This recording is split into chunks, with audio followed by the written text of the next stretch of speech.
How to copy group link on Skype mobile. Hello guys, in today's video I'm gonna show you how to copy group link on Skype mobile. First you're gonna do is go to Skype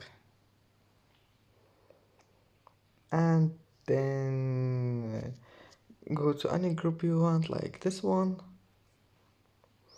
and then click here on the top corner,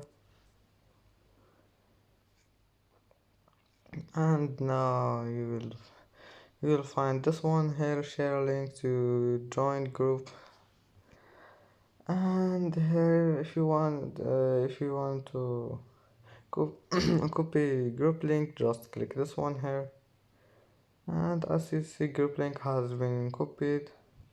And that's it for today's video. If you like this video, please don't forget like and subscribe, and see you in the next video.